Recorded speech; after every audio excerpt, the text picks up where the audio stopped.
कुश्ती महासंघ के नए अध्यक्ष मिल चुके हैं और जो संजय सिंह है, और संजय सिंह ब्रजभूषण शरण सिंह के बेहद करीबी हैं। और इसी वजह से जिन पहलवानों ने दिल्ली की सड़क जंतर मंतर पर अपने प्रदर्शन किया था, ब्रजभूषण शरण सिंह के खिलाफ कार्रवाई की मांग की थी, और उस मांग को पूरा करने के लिए खूब सड़कों पर अपने आप को बिठाए रखा और खूब अपना प्रदर्शन किया, खूब गुहार लगाई। सड़कों पर जिस तरह से पहलवान महिलाओं को घसीटा गया था वो सब देखा। आज उससे निराश होकर साक्षी मलिक ने रोते हुए दो लफ्ज कहे कि आज मैं कुश्ती संघ के अध्यक्ष जो संजय सिंह बने हैं, बोला कि ये बेहद करीबी हैं ब्रजभूषण शरण सिंह के और उनके बिजनेस पार्टनर भी हैं, और इस वजह से मुझे न्याय की अब उम्मीदें बिल्कुल खत्म हो चुकी हैं और मैं आज के बाद कुश्ती नहीं खेलूंगी। उन्होंने अपने जूते उठाए और टेबल पर रखे और चलते बन गए, और वो बेहद आंसुओं से झकझोर हुई थी और उनका दर्द जो था वो दिख रहा था। महिला पहलवानों के साथ बजरंग पूनिया ने भी प्रेस कॉन्फ्रेंस की थी।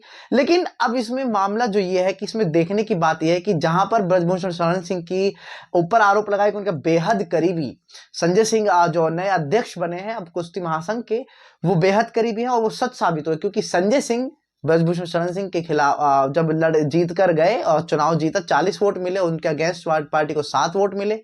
तो जीतने के बाद वो ब्रजभूषण शरण सिंह से मिलने गए और उन्होंने कहा कि जिसको जो समझना है समझे, इशारों के कहते हैं लोगों को इशारा काफी है, हमारा दबदबा था, दबदबा है और दबदबा रहेगा, ये भगवान का दिया हुआ है। तो इससे साफ जाहिर होता है कि किस तरह से ब्रजभूषण शरण सिंह का सफाई में कितना प्रकोप है और कितना रौब है और राजनीति में उनका क्या दाव है, और जिस कारण आज साक्षी मलिक जैसे पहलवानों को आज इस्तीफा देना पड़ा।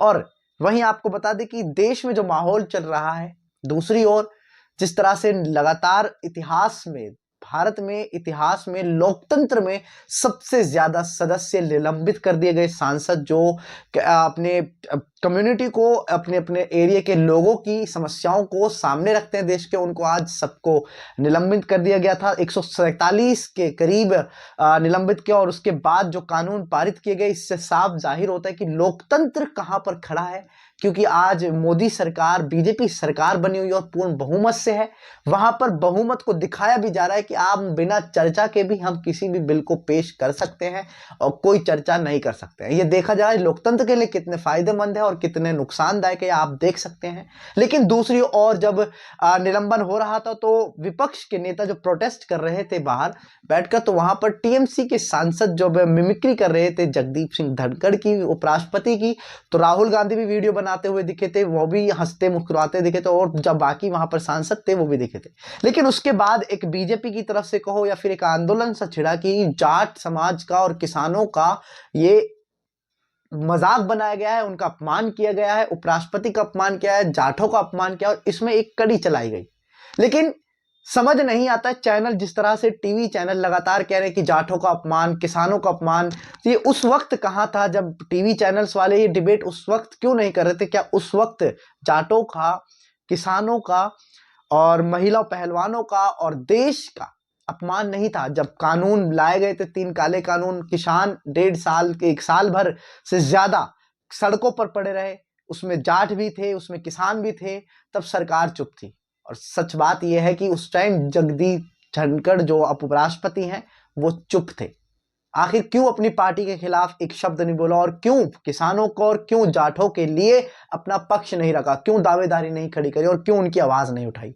आज सारे जाट बदनाम हो गए, सारे किसान बदनाम हो गए, उनका मजाक बन गया है। लेकिन उस वक्त कहां थे?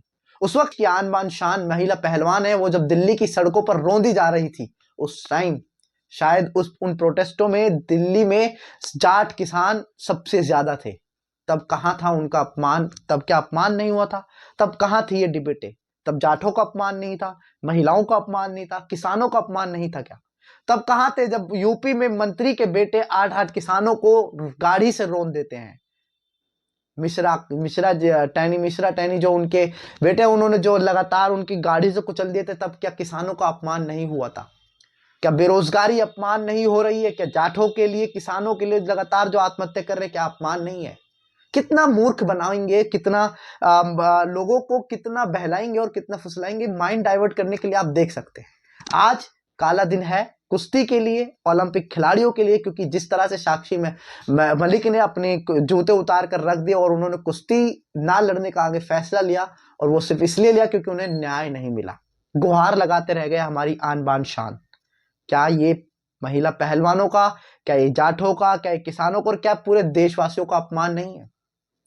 आप इस बारे में क्या सोचते हैं? किस तरह से, जिस तरह से देश में माहौल बनाया गया है, हमने 3 मुद्दे उठाए, पहलवानों को उठाया, जाट किसान और किसानों और जाटों को जो अपमान, जगदीप धनखड़ की जो मिमिक्री थी उसके ऊपर जो जाट और किसानों का मुद्दा लिया है कि उनका अपमान हुआ है, ये विपक्ष के नेता किसानों के साथ नहीं है, जाटों के साथ नहीं है, ये जिस तरह से धुरी बनाई गई है उस बारे में चर्चा की, निलंबन पर चर्चा की, किस तरह से संसद में लगातार 100 इतिहास में 100 साल 75 साल हो गए हैं और लोकतंत्र इस तरह से कभी भी निलंबन नहीं हुआ है और फिर कानूनों को पारित कर दिया जाता है।